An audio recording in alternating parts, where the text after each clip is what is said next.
Hello, everyone.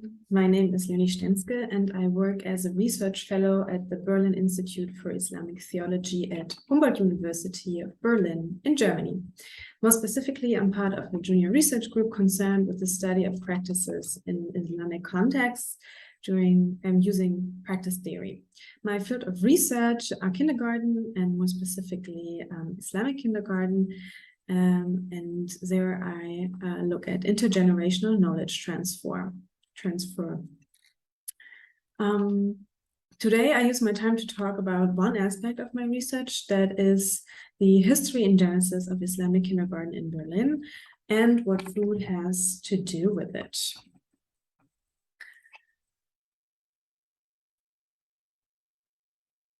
In the 1880s and 1890s in West Germany and later in reunited Germany, there were few kindergarten spots due to conservative family politics, placing the educational responsibility on the stay-at-home mother. On top of the supply difficulties, kindergarten spots were expensive. This meant that not many children went to kindergarten before entering elementary school. From this perspective of Muslim migrant women at the time, coming mostly from Turkey, getting a spot was connected with barriers, for example, language and religion-wise. When talking to my informants about this time, some 30 to 40 years ago, they tell me that they knew that pork meat was served during breakfast and lunch. Those mothers that got hold of a kindergarten spot for their child went out of their way to provide substitutes for the pork meat. However, their request to prevent pork meat being served to their children was often overheard, ignored, and not respected by staff. Of course, there were also counter stories of well-working arrangements. However, the child would always feel like an outsider. The women I talked to say that the difficulties they encountered when negotiating about the kindergarten food were not only the violation of trust between staff and parents, but also a sign of disrespect against their traditions. And pork meat this way became a sign of power used against them, their children, families, and communities. Eating together in kindergarten, later in school, universities, work, canteens, and so on include doings and sayings performed oftentimes unnoticed that make the everyday go by smoothly. We're here in the realm of practice theory. An especially effective type of practices are eating practices because they are performed continuously. We eat to survive, to experience through our senses the taste of the world. We eat to create community, and we eat as devotional acts. People working in educational settings play a vital role in the reproduction of eating practices. From the early childhood years on, the basis of our eating practices are set in the different situations in which we learn how to eat. In the context of early childhood education, food plays a vital role. What children eat and how they eat it is coined by different factors. Food practices are markers that refer to eating communities. They fulfill the function of identity reproduction and social distinction. In general, there is no single foodscape in Germany or anywhere else. Food practices are coined by different categories like gender, socioeconomic upbringing, and the access to research sources, by religion, state of the health, and so on. So let's move on to the leading research questions. How did the foodscape in Berlin's kindergarten change over the past 3 decades? And which role did kindergarten teachers play in this change? Just a quick note, my general research is way broader and there are a lot of other research questions. For today's talk, I limited the research questions to these 2. Quick words to literature review and methods. My analysis is based on empirical material I collected during my fieldwork in kindergarten, kitchens with parents, children, staff. I talked to organizations concerned with nutrition of children and so on. I mostly conduct participatory observation. That means I'm eating together with children in kindergarten. I conduct field talks. and I analyze documents concerned with the topic. Concerning the literature review, there are no studies looking at kindergarten education and religious food practices in Berlin or in Germany. However, food and kindergarten is a hot topic in Germany. The nutrition of the next generation is targeted in many publications, mostly directed at pedagogic staff, for example, issued, for example, by the German Society for Nutrition, or state brochures that target more specifically the empirical realities of kindergarten in Berlin. There is, for example, a study about school lunch in Germany and its quotation integrational potential of vegetarian food. When it comes to food practices in Islam, there is a growing body of literature on the halal economy and individual consumption choices. Also internationally, I'm not aware of a publication that targets food practices in Islamic kindergarten in a majority non-Muslim society, but I'm most open to receive literature tips from, well, the international audience. Yeah, shoot me an email. That would be amazing. Let's move on to the main findings then. So let's come to the findings and to a very wild ride through history. A lot has changed since the 1980s and 90s. In 1996 and 2013, legal rights to kindergarten spots were established. 1996 for these rights were established for over 3-year-old children, and in 2013 for 1-year-old children. Since then, many new kindergartens were founded. The 16 federal states of Germany handled the legal right to a kindergarten spot differently. Berlin, for example, broke down barriers for founders and made the kindergarten free of charge. Next to the eastern federal states of Germany, that means the former, the states that were located in the former GDR, Berlin has one of the highest rates of children going to kindergarten in Germany over the age of 1. So 2/3 of children under the age of 6 eat lunch in facilities, in kindergarten facilities. So food is imminent. There are many Islamic kindergartens in Berlin today. Some carry an Islamic pedagogic concept and call themselves Islamic or Muslim openly. This reflects in the facilities' names or on the information provided on their websites. The majority of the kindergartens, however, that I count as Islamic follow multicultural and language-based concepts. They, however, are seen by parents and other kindergarten as Islamic because of their staff, the children that visit the facility, and the choice of food. Interpersonal trust plays a big role here. So kindergartens are deemed Islamic even though they are not officially means in their name or in their concept, but the religious affiliation of the staff plays an important role there. All of these facilities were opened in the past 30 years by Muslim women, oftentimes migrants of the first or second generation and converts. Many of the founders took their motivation from the experience of their own children in public kindergarten, what I said initially. They call the liberty to choose which food will be on the table as one of the main motivations to start the undertaking to open a kindergarten. So the first finding is that Muslim women have changed the kindergarten scape in Berlin over the past 30 years as founders of kindergarten. They have opened kindergarten and started implementing their own pedagogic concepts, sometimes religion-based, sometimes language or culture-based. At the beginning of these undertakings, however, food played an important role. This way, secondly, they create spaces where continuity of religious food practices in educational contexts and over generations is made possible by taking matters in their own hands. Muslim women create a space where intergenerational religious knowledge is passed on. and a continuity between home and educational contexts is fostered, and where belonging through food practices is learned. This knowledge follows a person throughout their entire life. Thirdly, in Islamic kindergarten in Berlin, the food is mostly vegetarian. This it holds true for most kindergarten in Berlin. Nowadays, most kindergarten in Berlin serve vegetarian food or a choice of vegetarian food.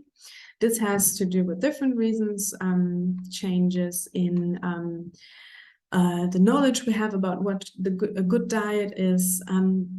For example, in the context of Islamic kindergarten, however, there are also other factors. Many of the parents have divergent ideas of what proper halal food is. So there are different models to encounter these divergent ideas. For example, to provide a meal for all, that means there are different models. One, a choice between halal meat and a veggie option. Secondly, mostly in smaller facilities, only vegetarian food, or in some facilities, there is only vegetarian food except for once a week where a parent cooks for all the children. My conclusion. So when we look at my research questions, how did the foodscape in Berlin change over the past 3 decades, and which role did kindergarten teachers play in this change? I can say that through my analysis of the role food played and plays in religious contexts in kindergarten, it is possible to retrace continuities and changes in educational settings in Berlin, which exposes new players and ideas. Next to the institutional level, the analysis of food and practices show that space is created this way to ensure continuity of religious practices in the next generation. And the importance of kindergarten in this transmission of practices is this way also underlined. Lastly, eating together in kindergarten creates a sense of community, of belonging, not being foreign to the German Berlin educational system from the beginning is a strong foundation for the future. So thank you. Feel free to contact me with any questions and comments. Stop here for literature and thank you for this opportunity. My name is Doaa Shalabi, and I am a PhD candidate at the University of Waterloo in Ontario, Canada. My research focuses on integration of Muslim youth in Canadian society, and for today I am presenting a topic of Canadian Islamic schools and the development of Muslim youth identities. First, I'm going to offer a brief overview of the history and context of Islamic schools in Canada, followed by a quick literature review surrounding the academic discourse regarding those schools. Then I will review my research methodology before delving into my findings and conclusions. Muslims have been in Canada since before Confederation, since the early 19th century. However, their numbers began to increase significantly during the late 19th century and early 20th century, as Arabs and Turks were leaving the Ottoman Empire and looking for better business opportunities in the New World. The Muslim community was well established by the 1930s, so much so that they started to build the first ever mosque in North America, Al-Rashid Mosque, which opened its doors in 1939. And with the opening of Al-Rashid mosques, individual efforts of teaching young children about their culture and religion turned into a more organized form of weekend classes or weekend schools. With the immigration waves of 1960s and 1970s, weekend schools number increased significantly. However, they were still not enough for some parents. Many Muslim parents wanted a more rigorous and well-rounded Islamic education for their children. So by the 1980s, they were trying to open the first ever full-time day school. It opened its doors in 1982. It was called the Islamic Society of North America Elementary School. Then another school followed in 1983, the BC Muslim School in British Columbia, and another school opened in 1984, the Halifax Dartmouth Islamic School in Nova Scotia. And schools kept popping around Canada. Until today, we have over 120 full-time Islamic schools, and many of those have multiple campuses across neighboring cities due to the ever-increasing demand on their services. But still, to this day, Islamic schools remain suspect. Media and the public always fear their funding, their curriculum, their students, their religious leanings or radical leanings. So we'd see lots of news headlines like the two in front of you. And those fears were also reflected in scholarly discourse. Scholars feared the ghettoization or like the bubble-like environment of Islamic schools. They warned against how Islamic schools are completely unconnected to Western realities and that students won't be able to interact with the people from outside their schools. They also worried about the indoctrinating nature of religious schools in general and Islamic schools specifically, which they feared might lead to radicalization or at least a complete lack of critical thinking skills. All of the previous meant for them that those schools, the graduates of those schools, will fail at integrating into the wider society. Many scholars have tried to respond to those criticisms by going into Islamic schools and study them at length. Jasmine Zine went into a Canadian Islamic schools for more than 3 years, and she found out that these schools actually offer their students a safe space that's free of stigma, Islamophobia, and bullying. It was a space where students can explore their identity freely and away from prejudice. Michael Mary, who studies religious schools in Europe and North America, posits that all religious schools are indoctrinating by nature, in the sense that they do teach that the basic tenets of their faith are unquestionable truth. However, they do teach tolerance, they do teach about world religions, they do try to get their students to be accepting of others. And they teach critical thinking skills in every academic subject. Hisham Tfallati, also who studies Islamic schools in Quebec, argues that those schools and the way they teach about religion prevent radicalization because it teaches the true meaning of Islam. As for integration, based on all the previous studies, most of those scholars predict that the graduates of Islamic schools will be functioning members of society. They will integrate well into the wider society, whatever society they live in. But I couldn't find any empirical research that actually focused on Islamic schools graduates in Canada. So that's why I set out to explore the effects of religious schooling on identity formation among Canadian Muslim youth and the effects of that schooling on their integration into the wider Canadian society. I conducted over 30 semi-structured interviews with Muslim youth aged 18 to 35 years old who have spent at least 3 consecutive years in Canadian full-time schools. My research participants came from varying ethnic backgrounds. 75% of them were females and 25% were males. They belong to first, second, third generation Canadian immigrant Canadian, sorry. To go over my findings, I categorized them under the criticism categories that we've just been through. So regarding the bubble nature of these schools, most of my respondents agreed that it was a bubble. But for them, it was a user bubble. They were surrounded by their community. Their teachers actually cared about them. They weren't just doing a job. They wanted those students to succeed. The schools offer them a space where they can eat what they want, practice their beliefs freely without explanations or unnecessary prejudice. It was a space that protected them from the stigma surrounding their Muslim identity and the effort to combat that stigma. So for example, one of my research respondents, Dee, talked about always trying to be more in public school and how she felt relief when she entered Islamic high school, how she was finally able to be just herself, instead of always trying. She liked it to be to the situation when you're a woman walking into a room full of men or when you're a woman walking into a room full of women. The amount of relief that she felt.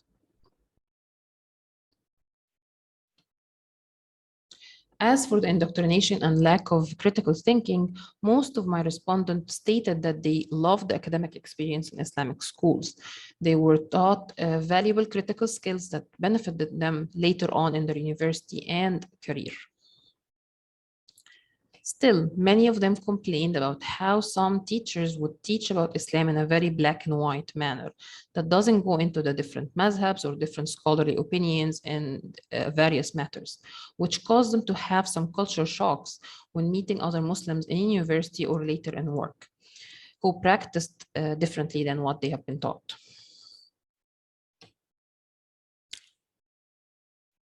Finally, when it comes to the integration of Muslim youth, integration in itself is a very contentious topic. It has different definitions, but generally in Canada, it revolves around being a good citizen of the world, about fitting into the Canadian mosaic. So fitting in here can include having a thriving career, having a good social life. So I started asking my respondents about their education, their jobs, if they feel Canadian enough, where do they feel home, how would they introduce themselves to others, how do they identify themselves, define themselves. When it came to their education journey, most of them had very successful educational journeys. Most of them all of my respondents went to university. Those who graduated university had stable jobs. They have a good social life. They have friends and connections inside and outside the Muslim community. But when it came to that first question here, which is like, do they feel Canadian? No one could give me a definition of who is a Canadian and whether they felt Canadian or not. But when I asked them out, where do they feel home?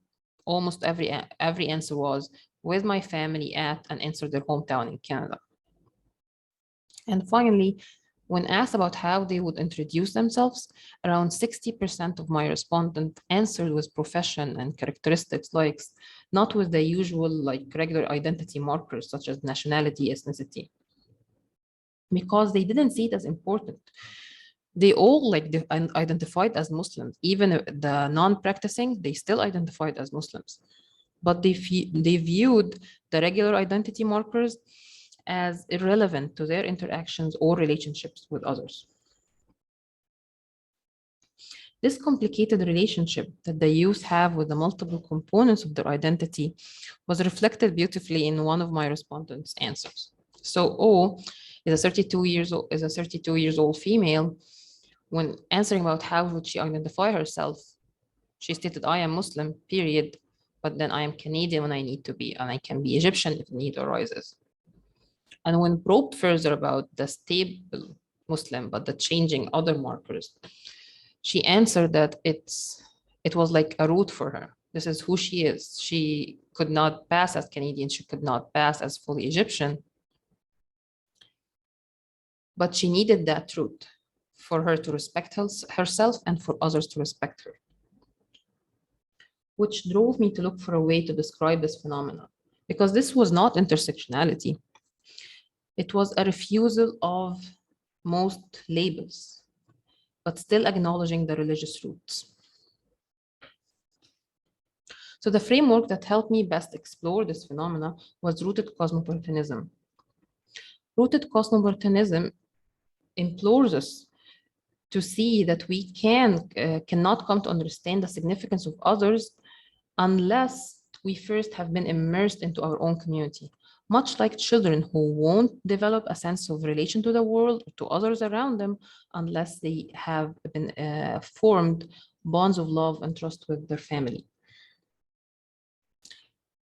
It makes us move beyond the usual understanding of cosmopolitanism and nationhood.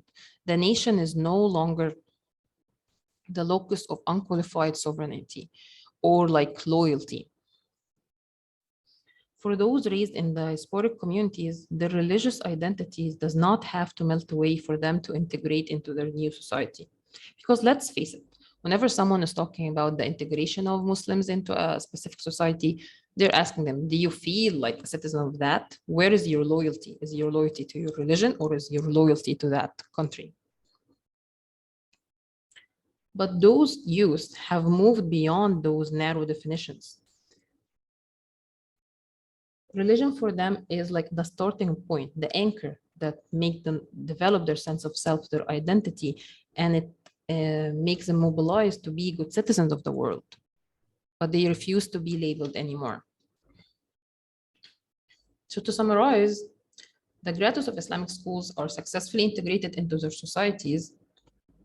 They have thriving careers, they have thriving educational journeys. But their identities, like many of their generation, is more global, is more cosmopolitan. We hear it a lot these days, like, I am a global citizen, I am a citizen of the world. The narrow definitions of where are you from, what is your background, they've moved beyond that. But they still see their Islamic identity, their religion, as a root that it still anchors them, it still centers their identity.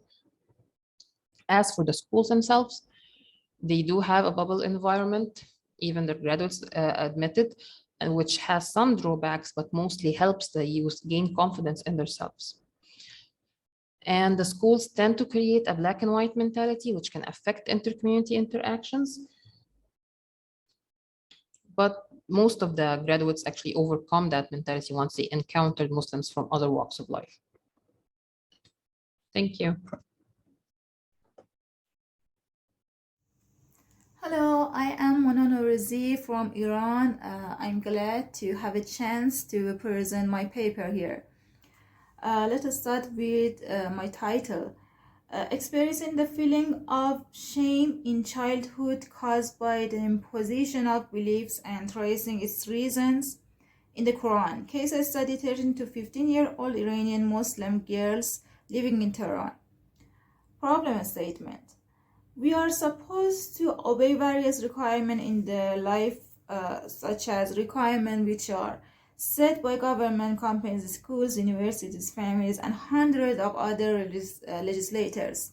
Psychological theories of obsessions and compulsion have long recognized that strict religious codes and moral standards might influence the content and intensity of obsessional symptoms.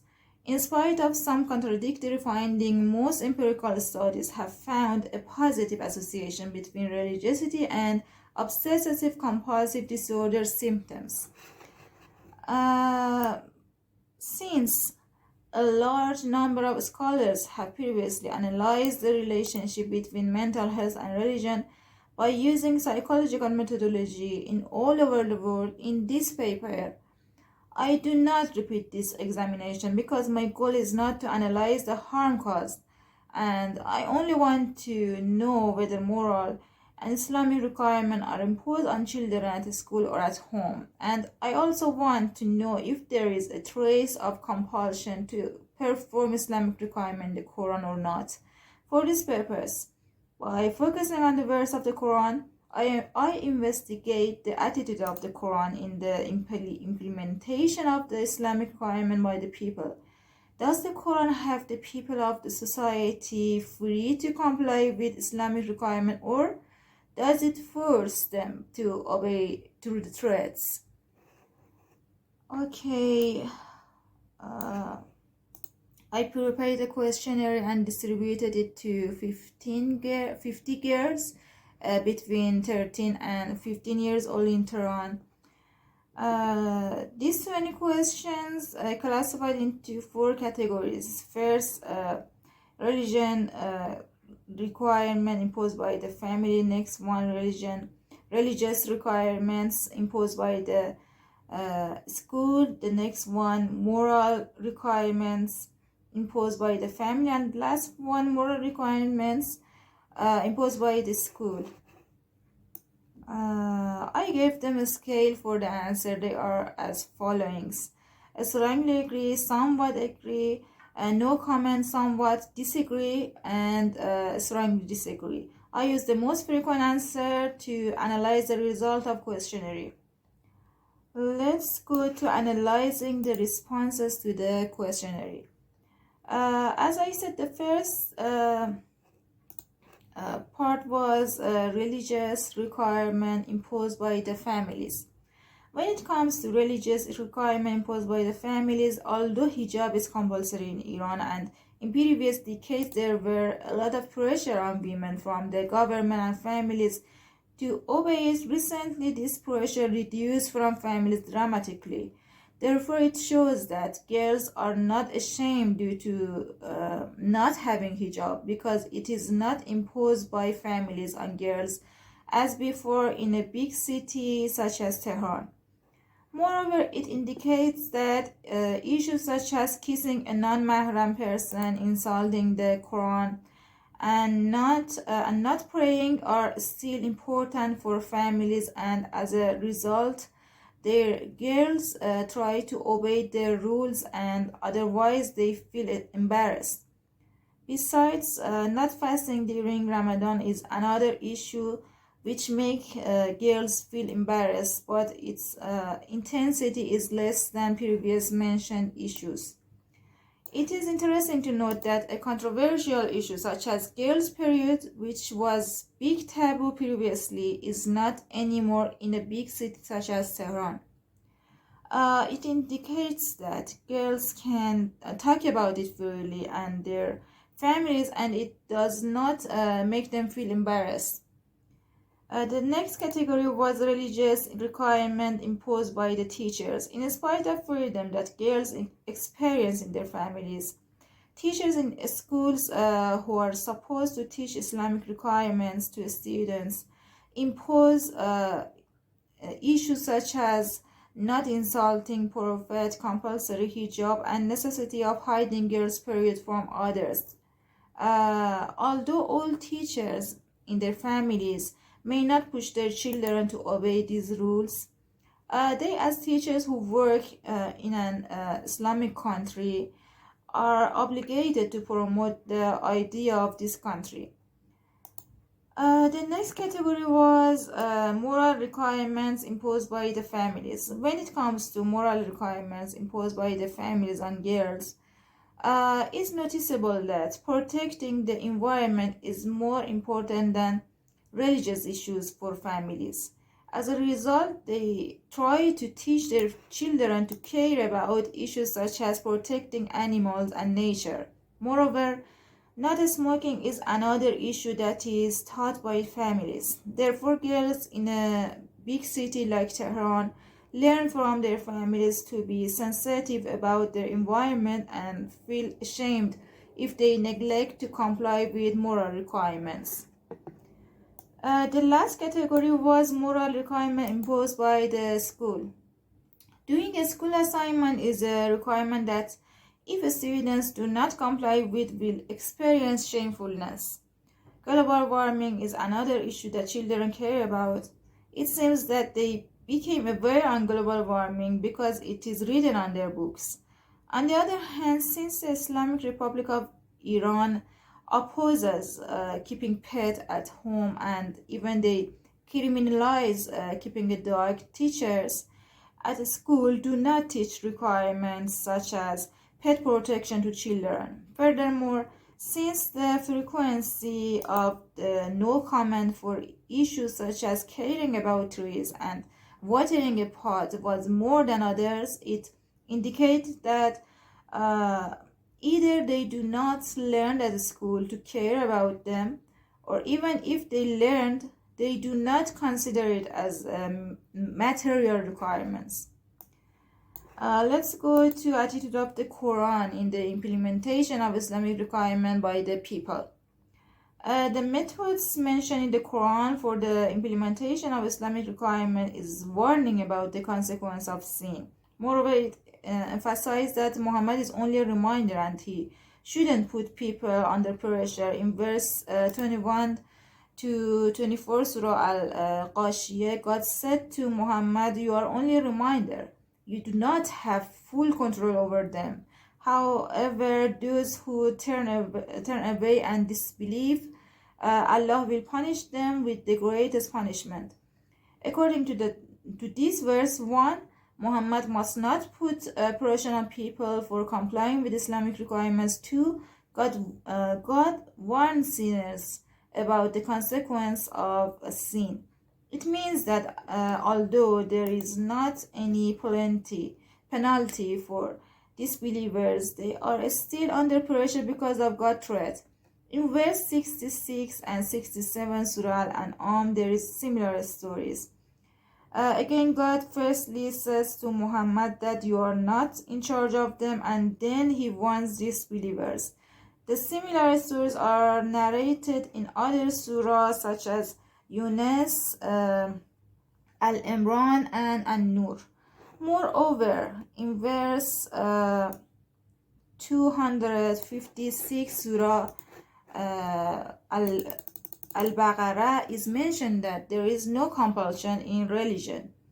On the other hand, verse of the sword is a Quranic verse widely cited by critics of Islam to suggest the faith promote violence against pagans by isolating the portion of the verse fight and slay the pagans wherever you find them. Therefore, when the legislators of Islamic societies refer to the Quran, they encounter two different attitudes. One, leaving the people free to comply with Islamic requirements, two, eliminating disbelievers. Rumi said that everyone became my friend from his own opinion. None sought out my secrets from within me.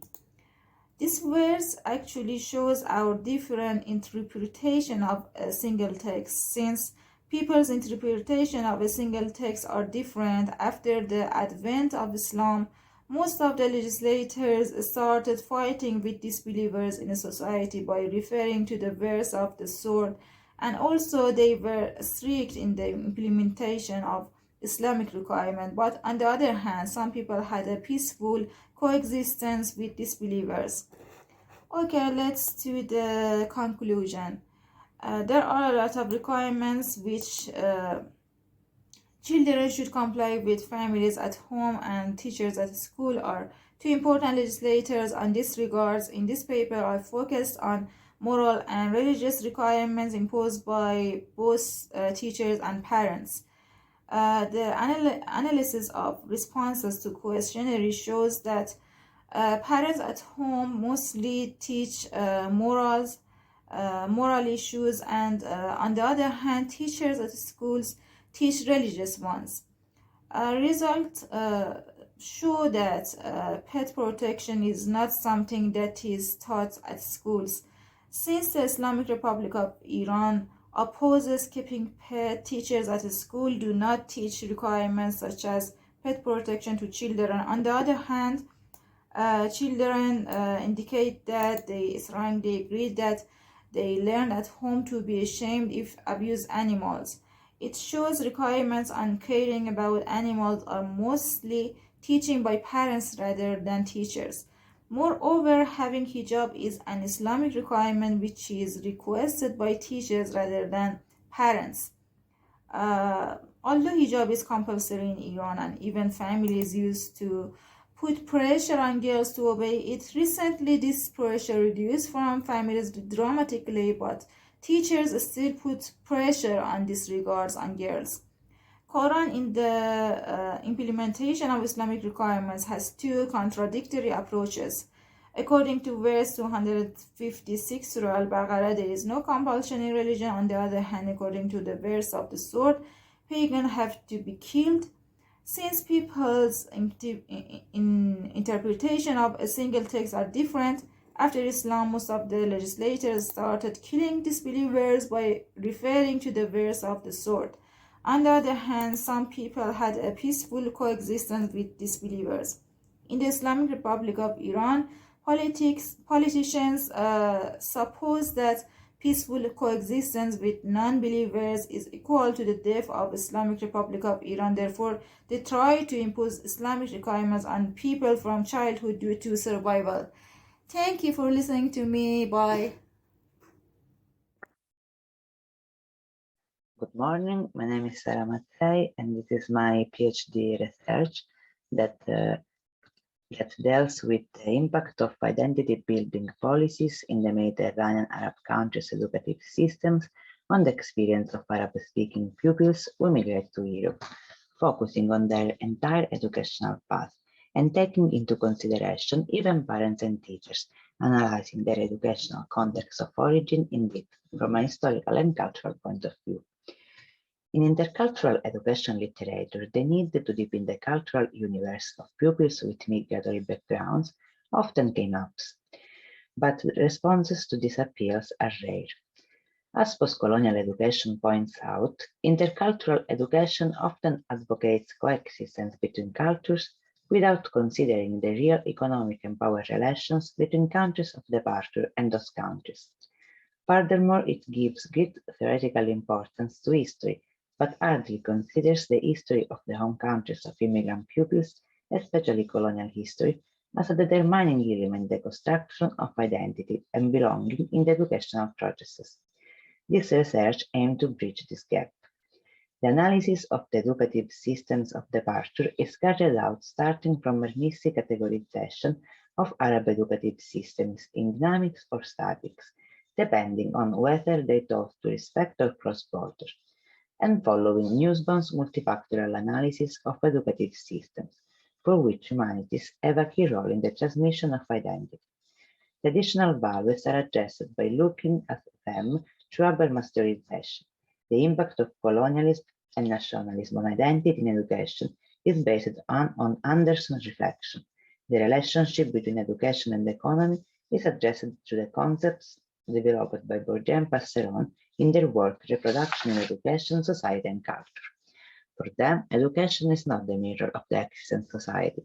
Instead, society delegates education to reproduce specific values and social relationships, which are those needed by the elites to reproduce themselves. The methodology used are the multifactorial analysis, of which historical reconstruction is a fundamental part. It focuses on those aspects of the diverse education systems that aim at the formation of pupils' identity, referring to Nussbaum and those factors she identified as central, like economy, politics, humanities' role and contents, role of foreign language and culture, religion, treatment of internal minorities and migrants, gender educative policies, as well as on the role that educative systems play in the social reproduction and the building of the nation. The results of the historical reconstruction and the multifactorial analysis are verified through field research in which the experiences of Arab-speaking pupils, parents, and teachers are gathered through semi-structured interviews with a narrative approach and analyzed starting from cause derived by the main factors of the multifactorial analysis, then modified deductively based on the contents of the interview. Here, it is possible to see the table that summarizes the sample of the interviews based on country of departure and arrival, sex and age, educative status, that are pupil, university student, young adult out of education, parents of pupil, and teacher in their own countries. Here, there is a synthesis of the educational path including travel countries, and the peculiarities such as ethnic belonging. For what concerns the educational path, it is represented in this image, with many Syrians who lost a year of school in Lebanon or Turkey before arriving in Italy, Germany or Sweden. Other Syrians moved directly to Europe. Some Syrians moved to Libya to claim them to Italy, such as Morocco. In Morocco, the only member of the minority interviewed is an educator from sub-Saharan Africa. Instead of from Syria, there are interviews with Armenian, Kurdish, Circassian, and Palestinian and Arab Christians. More Moroccans arrived directly in Italy, such as Tunisia and Egyptian. Finally, there are two particular cases of pupils born and starting school in Italy and then returning to the countries of origin of their parents, in which they attend school but with the attitude of Italian pupils. The historical reconstruction and the multifactorial analysis show a similar trend in all the area considered and the significant exceptions. They allow us to identify Morocco and Syria's case studies since they are two extremes in the declination of Arab and Islamic identities. The historical development of education can be divided into 5 educative periods: the traditional education of the Golden Age, the Ottoman period, the colonial period, the independence period, and the globalization period. Traditional education transmitted the religious identity and the belonging to multi-ethnic empires. Today, many people regret its equity concerning economy and ethnic differences, since it offers everyone the same education and identification with Islamic civilization without stifling particular identities. In contemporary times, in competition with traditional education, missionary Christian and modern technical Ottoman-Ike education, some local powers instituted independent education systems, like Tunisia and Egypt, building the model of today's national supra-confessional education system. This process was interrupted by colonialist power, who made the educative system to form specialized servants with European values, contributing to the creation of nationalist elites. The legacy of colonial education could be seen in secularism and linguistic policy and in the widespread private international schools attended by the elites. At the time of independence, states built educative systems to transmit the habitus of the Arab nationalist elite. Arabization characterized all Arab countries with strong nationalist narratives evident in humanities and social science, to produce and reproduce the Arab national identity. Saudi Arabia was the only Arab country never colonized and built an educational system based on its Wahhabi ideology, transmitting its narrative more inside religious matters than in humanities, combining technological development with tradition and religion. Indeed, two different approaches to the modernization of education developed: the secular and socialist based in Egypt, model at the time of independence, and one religious and capitalistic based in the Arabian Peninsula, becoming the new educational model at the time of globalization. The two models are yet to compete in determining pupils' identities today.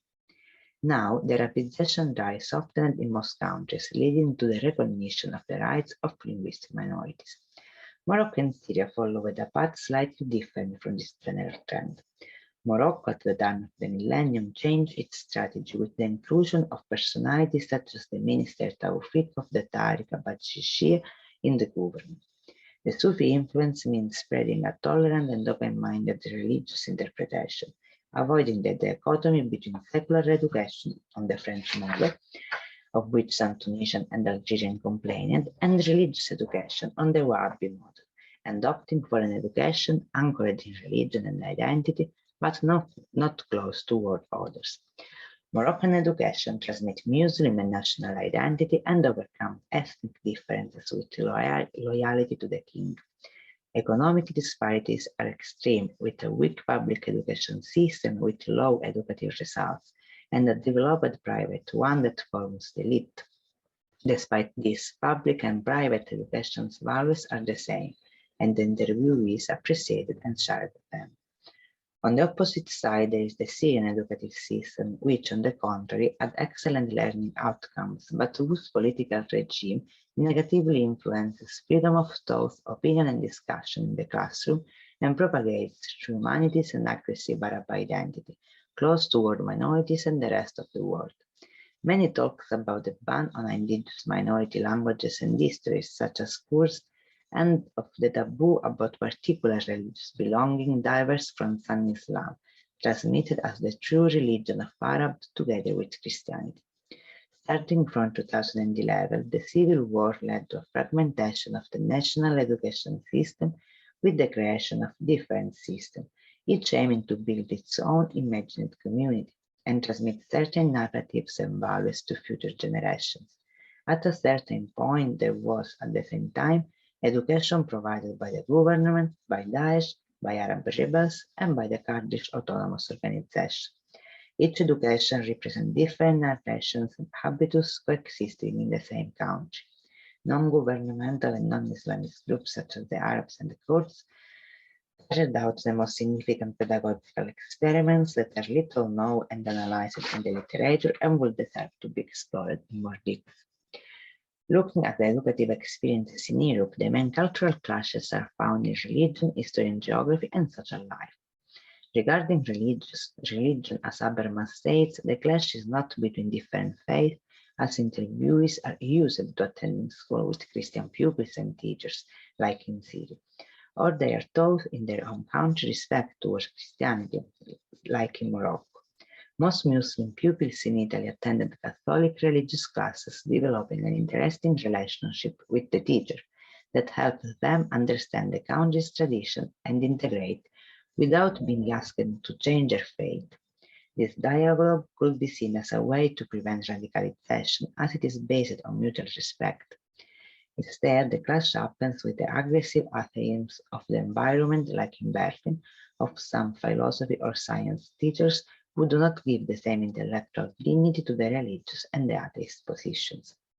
In the humanities, there are no clashes about contents related to their countries of departure, since they are very little treated. The conflict is on colonialism, in the country studies as the most important historical events of contemporary times, and overall in Syria, where it is the cornerstone of the entire Syrian identity. Indeed, Syria, in its history and geography curricula, is depicted as a land colonized from the end of the Abbasid Empire in the 13th century until now, with the Israeli occupation of Palestine considered part of what they studied as Great Syria. The Palestinian issue remains an essential identitarian reference point in Europe. The interviewees feel they are not free to talk about it, since their opinion could quickly be labeled anti-Semitic. Syrians and Egyptians mostly share this. Instead, Moroccans are taught about Nazism and European interpretation of history in their country, so that they feel not the same confusion. Finally, a cultural clash in children's autonomy, parental style, friendship, and social life emerged only in Sweden and Germany. It is never reported in Italy, underlining a difference not between Arabs and European, or Christian and Muslim education and culture, but among a Mediterranean and the Nordic cultures and education. Thank you for your attention. You can find here the reference, the theoretical reference and the reference for the historical and cultural reconstruction and multifactorial analysis. Hello, everyone. My name is Esra Ibil. I am a doctoral student in curriculum and instruction in Indiana University School of Education. I will talk about my research study, practice of race analysis on multimodal literacy practices of children from Muslim communities, a case study. This study aims to understand young children's experience of growing up in a Muslim family, an understanding of how they make meaning of themselves, their daily life, their family, friends, and sociocultural environments. According to James Paul G., there are several discourses, and literacy is the control of using language in secondary discourses. Discourse could be defined as social construction in which social belief, ideas, and values, such as religious, has role on creating meanings and identities. According to Shore, what we say and do determines who we are. The way we speak and are spoken to help shape who we are. Children from non-mainstream communities have lower chances of practicing their home discourses in school literacies. In this study, I aim to engage the participant children in such activities like drawing as literacy practices, so they can bring their home discourses while they are meaning making.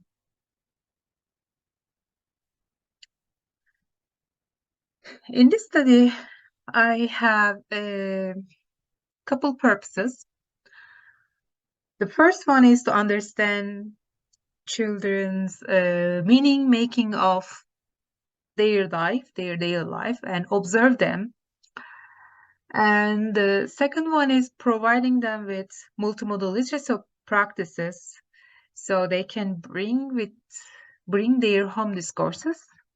And third one is observe them, whether or not they practice their race, their ethnicities, their religious in their drawings. I have two main research questions. Do children from non-mainstream communities practice the concept of race? when engaged in multimodal literacy practices? Second, what are the common themes children from non-mainstream communities present during multimodal literacy practices? The next part is going to be literature review. Here I have three main titles: Literacy as Social Practice, Multimodality in Literacy, and Practice of Race Theory as my research theoretical background. Literacy as social practice. In 1980s, new literacy studies started questioning of traditional view of literacy. What literacy is? The common view of literacy is reading, writing, and decoding text. However, new literacy studies say that literacy is the practice of who we are, and it defines our identity and our belonging group. Therefore, each individual's literacy experience is based on social construction they live in. So religious, socio-cultural, historical background bring different views, different understanding to be able to read something. Here I created a diagram. In the center, text. Text could be visual, speech, written, digital. Text could be anything, and it comes with in a different modes. And someone's meaning-making process of this text based on their social background, social values, and social practices according to literacy as social practice. And discourse, as I mentioned earlier in this presentation, is a social construction which includes social background, social values, and social practices. So to sum up, literacy as social practice is how someone makes meaning-making as a literacy, and this meaning-making process based on their socio-cultural background. In this study, literacy as social practice, I am interested in Muslim children's meaning-making experiences of their life. Second is multimodality in literacy. Multimodality is emerged by social semiotic theory, which is developed by Michael Holday. According to Holday, meaning-making is the result of choices made from available semiotic resources in the social construction, including speech, writing, gesture, gaze, image, and anything. So if we observe children, according to Doaa 2007, there are different modes of expressions that children use when they practice literacies, such as visual, audio, spatial, and gestural. In this study, multimodal literacy practices refer to meaning-making through art-making activities, such as drawing. In this art-making activity, I aim that children will have a chance to engage with different materials when they are creating a drawing with based on their experiences. So in this study, drawing will be a literacy practice. Practice of race theory. This theory is based on Dr. Krum's understanding of race as a practice. And according to this theory, race is not biological, it's not in our bodies, but race is something that we think and we practice with our bodies. So basically, race is cultural rather than biological. Race is psychological. This means that the common sense perspective of race cannot cover the general understanding of race that human beings practice. In this study, I aim to use this theory to understand how Muslim children practice, whether or not practice their understanding of race in their drawings. This part, I'll talk about the methodology or design of my study. I will apply a case study, and the participants will be from local Muslim community. And a case study is a detailed documentation of a specific situation or event. In my study, I am going to work with local Muslim community, and then I will collect my data via observations, interview, and photography and children's drawings. In terms of data analysis, I am going to apply content analysis of visual documents. The limitations, there are a couple of limitations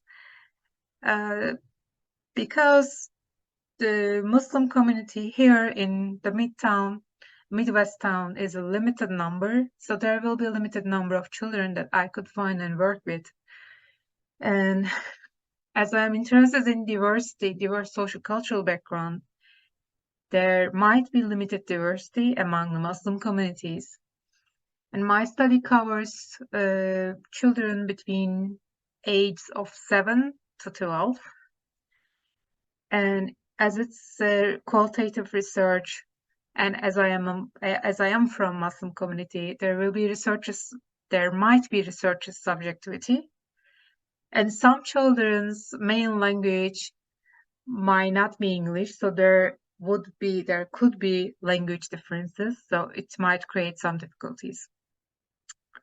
As a conclusion, with this research, I aim to have a better understanding of Muslim children's reflections on their socio-cultural background, on their life, on their family and friends. And I like to have them engaged in multimodal literacy practices, and I would like to observe whether or not they practice their home discourses, their home literacy practices. And this study aims to explore non-traditional view of literacy practices, which is literacy as social practice. And also, last but not least, this study aims to observe if Muslim children's drawing reflect any of race concept or ethnicity concepts when they are engaged in multimodal literacy, when they are engaged in drawing activities. Thank you very much listening my presentation. Here is the reference list. And please reach out to me via this email address if you have any suggestion or any questions. And let me repeat the question. Can you hear me? Okay, thank you. Yeah, I can hear you. I think the question was regarding your methodology. One of the limitations was the subjectivity of the researcher. Mm-hmm.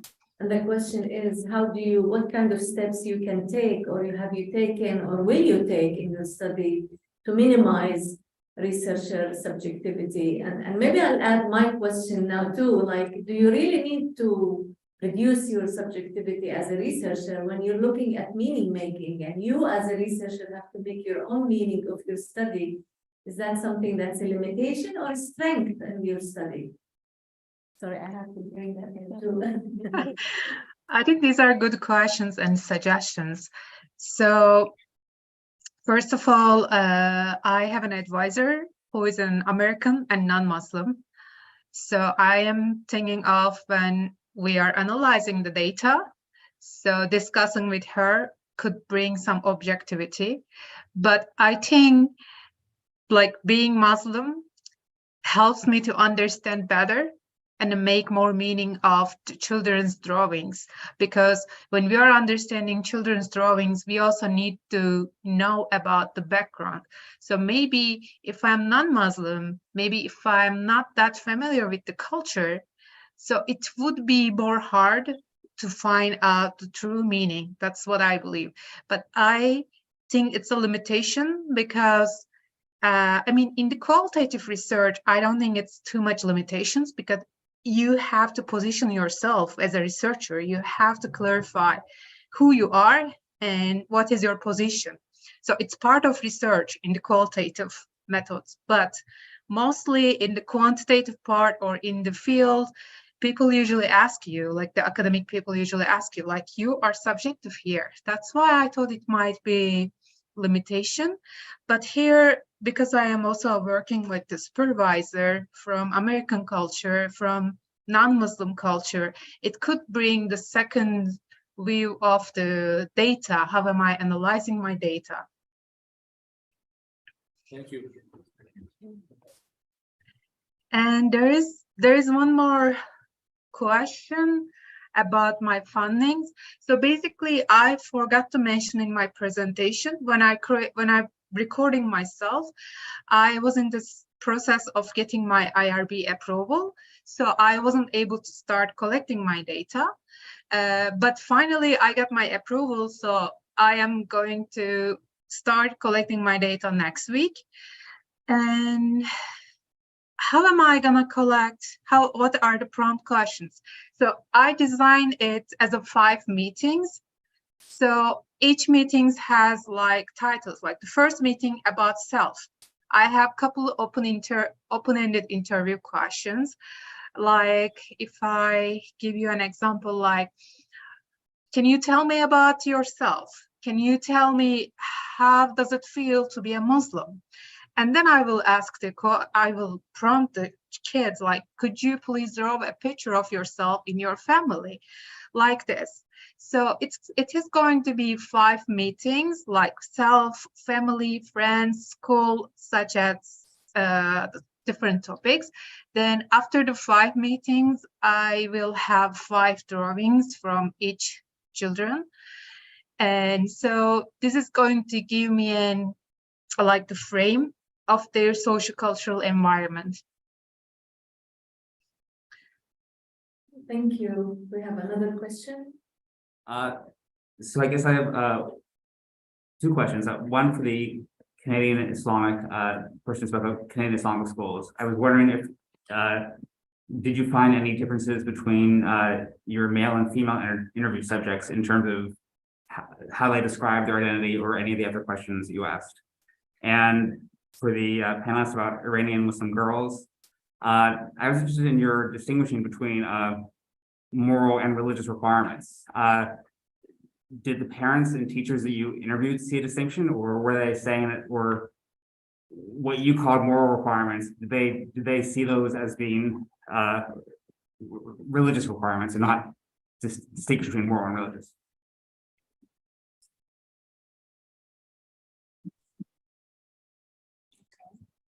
Can everyone hear me? We can hear you. Okay, so yes, I found like lots of difference between my male and female participants in different ways. Mainly some male participants would be not shy of sharing their own experience with me just because I'm a woman. Females were more like forthcoming. The experience of the males versus females themselves is widely different because many of my female participants wear hijab, so they instantly recognized as Muslim. So their experience is way different because I talked to them about their integration into society. So right away, their integration has this like apparent, they're Muslim. While Muslim males, especially if their names are not traditionally Muslim names, they can just sail under the radar. They have to openly define themselves as Muslim.